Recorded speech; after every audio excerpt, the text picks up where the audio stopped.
গীতশ্রী রেশারের নতুন ভিডিওতে সকলকে স্বাগত। চলে এসেছি আবারও মজাদার দুটো রেসিপি নিয়ে। আজ বানাবো জলখাবারের রেসিপি, মচমচে ফোলা লুচি, হালকা মশলা মেশানো ছোলার ডাল আর মাখা নরম আলুর ঘ্রাণে মুহূর্তেই পেটের সাথে কিন্তু মনও ভরে যায়। একদম ঘরোয়া উপকরণে তৈরি এই রেসিপি কিন্তু যে কোনো হোটেলের রেসিপিকে টেক্কা দিতে পারে। বানানো যেমন মজাদার, খেতে কিন্তু তেমনই সুন্দর আর অতটাই সহজ। তাই দেরি না করে চলুন চটজলদি বানিয়ে ফেলি আজকের এই দুটো রেসিপি। সকলকে পুজোর অনেক অনেক শুভেচ্ছা দিয়ে শুরু করলাম আজকের রেসিপি। ছোলার ডালটাকে আগের দিন রাত্রিরে আমি ভিজিয়ে রেখেছিলাম পরিমাণে 100 গ্রাম।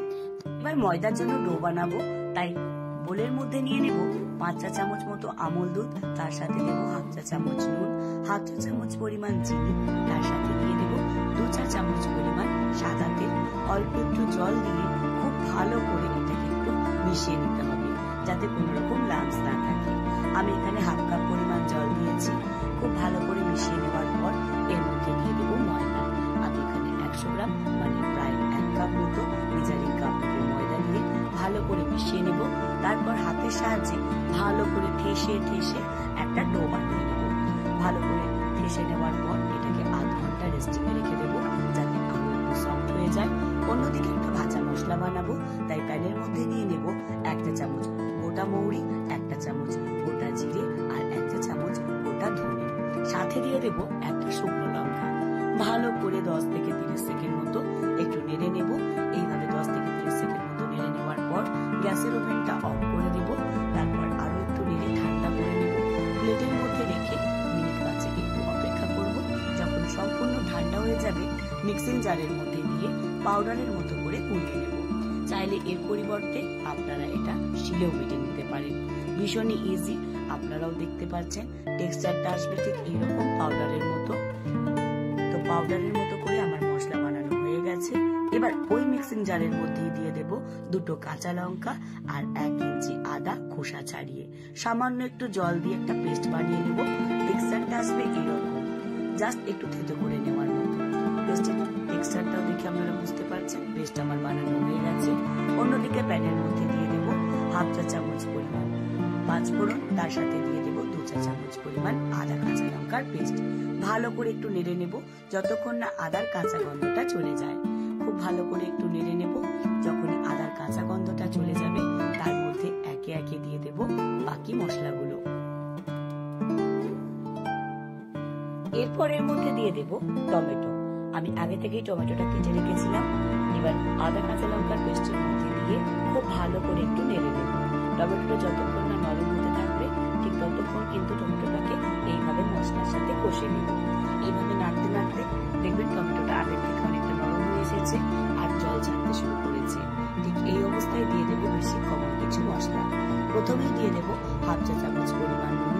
নুনটা দেওয়ার পর আবারও ভালো করে একটু মিশিয়ে নেব। নুনটা দিলেই দেখবেন টমেটোটা কিন্তু আরো তাড়াতাড়ি ভাবে গলে যেতে শুরু করেছে।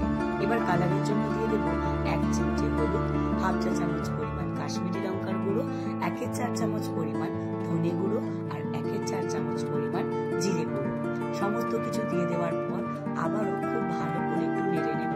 যেহেতু শুকনো উপকরণ দিয়েছে, যদি মনে হয় এগুলো লেগে যেতে পারে সেক্ষেত্রে অল্প একটু জল দিতে পারেন, কিন্তু টমেটো থেকে অনেকটাই জল বেরোবে, তাই আমি এখানে আলাদা করে কোনো রকম জল দিই। ভালো করে টমেটোটা যখন এইভাবে মিশে যাবে তখনই এর মধ্যে দিয়ে দেব ছোলার ডাল, যেটা আগের দিন রাত্রে ভিজিয়ে রেখেছিলাম।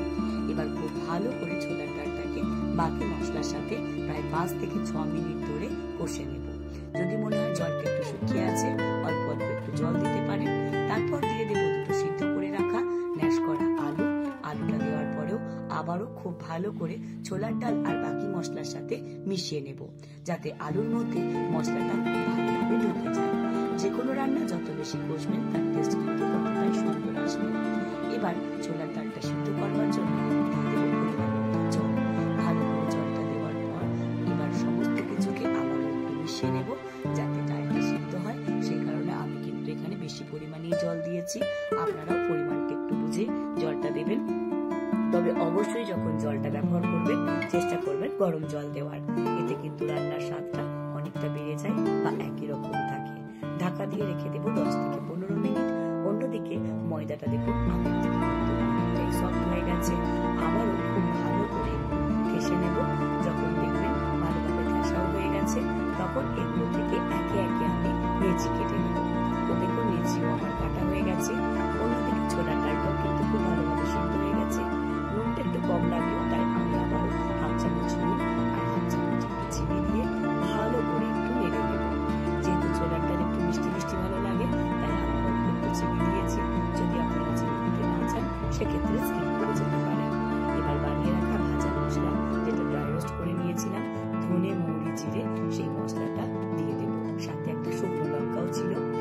ভালো করে সমস্ত মশলাটাকে এইভাবে একটু নেড়ে নিয়ে দেখবেন খুব সুন্দর একটা কিন্তু গন্ধ বেরিয়ে এসেছে।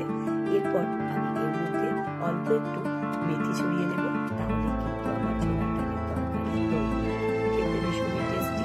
চাইলে আপনারা অবশ্যই একবার বানিয়ে নিতে পারেন। মেথির পরিবর্তে আপনারা এখানে ধনেপাতাও দিতে পারেন। যে কোনো নিরামিষ দিনে অথবা পুজোর দিনে চটজলদি আপনারা বানিয়ে নিতে পারেন, ভীষণই টেস্টি। সাথে গরম গরম লুচি, পরোটা, নান যে কোনো কিছুর সাথেই কিন্তু দারুণ লাগে খেতে। তো তরকারি আমার তৈরি হয়ে গেছে। এবার চলুন লুচিগুলোকেও একটু দেখে নেওয়া যাক, আর দেখে নিন ছোলার ডালটা কত সুন্দর সিদ্ধ হয়ে গেছে। একে একে লুচিগুলোকে বেলে নিলেই কিন্তু তৈরি। খুব বেশি পাতলা করে বেলছি না, মোটাও নয়, থিকনেসটা রেখেছি মিডিয়াম। এবার সেগুলোকে একে একে বেলে নেওয়ার পর গরম তেলের মধ্যে ছেড়ে দেব। তেলটা আমি আগে গরম করে নিয়েছিলাম। যখন লুচিগুলো দেব তখন কিন্তু ফ্লেমটা অবশ্যই মিডিয়ামে রাখতে হবে। এপিট ওপিট উল্টে যখনই লুচিগুলো ফুলকো হয়ে ফুলে উঠবে ভালোভাবে, ঠিক তখনই সেগুলোকে তুলে আমি প্লেটের মধ্যে রেখে দেব। একইভাবে কিন্তু আমি সবগুলোকে ব্যাচ ওয়াইজ এইভাবে ভেজে নিয়েছি। ঝটপট একবার বানিয়ে ফেলুন।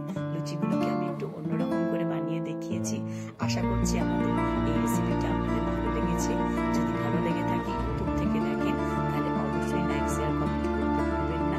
এখনো অবধি সাবস্ক্রাইব করে না থাকলে সাবস্ক্রাইব করে আমার এই চলার পথে সঙ্গী হতে পারেন।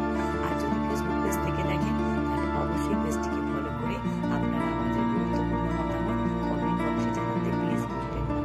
ফুলকো ফুলকো লুচি সাথে যদি থাকে এরকম ছোলার ডালের গরম তরকারি, আর কিন্তু কিছুই লাগে না। পুজোর সময় নষ্ট না করে জলদি এরকম জলখাবার বানিয়ে নিন। আশা করছি বাচ্চা থেকে বড় সকলেরই খুবই ভালো লাগবে।